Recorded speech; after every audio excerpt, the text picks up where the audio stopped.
Hi, in this video, I want to be talking about the abandonment wound and how to shift it from wound to gift. Now, my name is Maro and I'm the founder of Awakening Games. Awakening Games is basically a method, which is a game. And the more we play the game, the more we shift our consciousness to match the reality we're aiming at. And so I will be posting in the description boxes of every video my new courses. So if you are interested in actually trying out a course and following this healing journey with me, don't hesitate to check the description boxes. So every time I complete a course, I will be posting them in the description boxes under each video. So now back to our topic, the abandonment wound. So the abandonment wound can be manifested either by having a literal experience of being abandoned by someone. Maybe we just started dating somebody, maybe we have been dating somebody for a while, and by us breaking up, we are experiencing the pain of the abandonment wound. So that's one way the abandonment wound can be activated. The second way that it can be activated is by actual ruminating thoughts.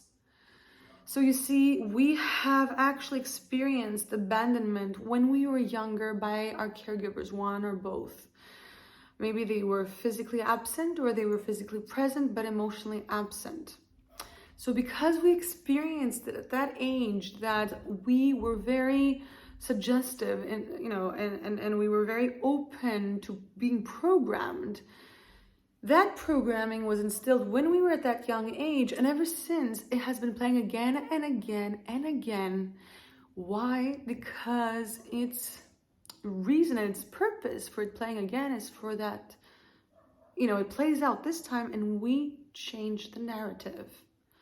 So we could change the narrative by becoming the parents we didn't have back then.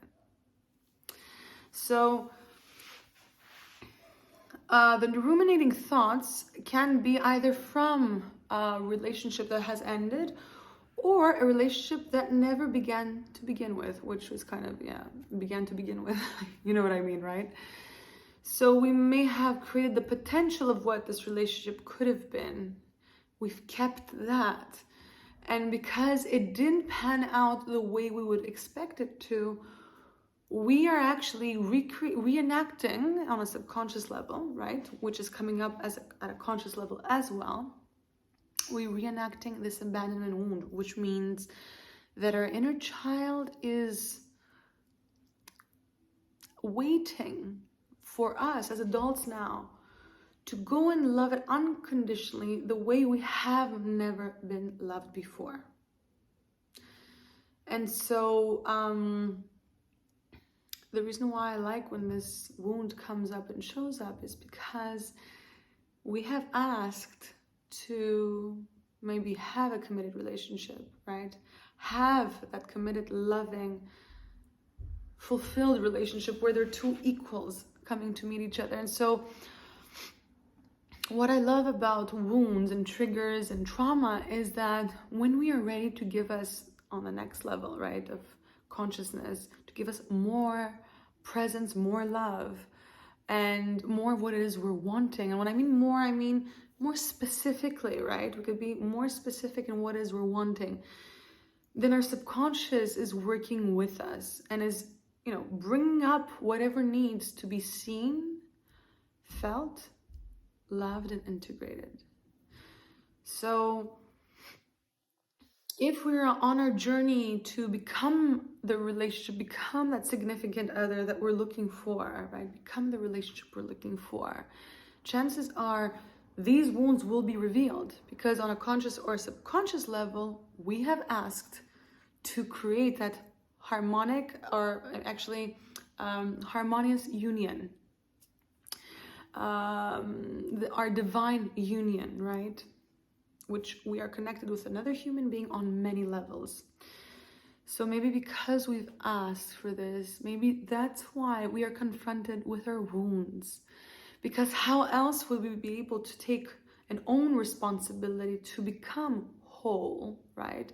If we weren't able to actually see these wounds, acknowledge them, empathize with our wounds, accept them, heal them, and therefore when they're loved, right, we've become integrated. And then from that space, the person that we have allowed to become is vibrating at a different frequency.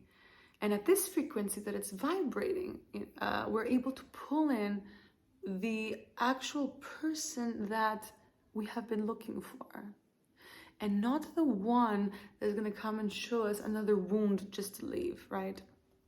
So if we're actively looking for our wounds and wanting to love us, there's a smaller chance we would be attracted to a person who would actually come mirror us to our wounds and then need to leave again. I'm not saying it's impossible, but the chances are a lot less.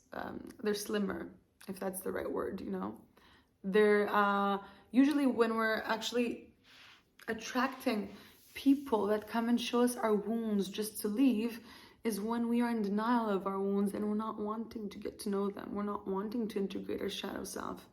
However, when we are in the process of actually wanting to get to know more and more of ourselves, which means we're wanting to love ourselves unconditionally. We're not wanting to be saved by anyone. And if we're not wanting to be saved by anyone, then we are probably very aware that we cannot be hurt by another. And what do I mean hurt? We know that our outer reality is mirroring back to us the shadow aspects and the light aspects that we ourselves are, projecting outwards. And therefore, we know that all the relationships on our outer world are just a mirror to reflect back to us more of who we are. So, how do we heal this wound? That's the question. So we have the abandonment wound that can be, something we maybe wake up to in the morning and feel loneliness. So we feel abandoned, right? We could know that we have activated our abandonment wound because we feel lonely. And so the way we can heal something is in the moment we are feeling it. So in the moment we are feeling sadness, loneliness, abandoned, we can go in that moment and just be here for inner child again and again and again. Give our inner child the presence the moment it needs it the most. The moment we feel alone and abandoned the most. And by repetitively being present again and again and again, the moment we feel alone, we are actually changing. We are healing our nervous system and we're changing the narrative. And we're creating that safety for inner child within our body. And once we've healed our inner child this way, now this version, our integrated version of self, doesn't need to project the shadow, because we only project shadows that we haven't integrated or we're not aware of. The ones we're aware of, we no longer need to project onto others. Therefore, we make space for more meaningful and loving relationships, right? That are more conscious relationships with empathy. So, yes, so for me, the abandonment, the way I see it, is a great opportunity to become fully present within ourselves, fully committed and devoted in relationship to ourselves. And I truly believe that when we actually want to love us fully, our abandonment wound will be revealed to us because it just knows it can be loved and integrated with us. It's that part of ourselves that until now has been shamed and blamed and has been trying to come close to us. And if we didn't know how to love it, I mean, it's that part of ourselves that has been feeling left out, abandoned, right? So once we start welcoming and calling it in, what was abandoned has now become fully embraced and accepted and loved. And therefore, what is loved loves us back. And this is how we shift from wound to gift. By wanting what is wounding us, wanting to get to know it, wanting to have a conversation with it, to feel it and heal it and integrate it.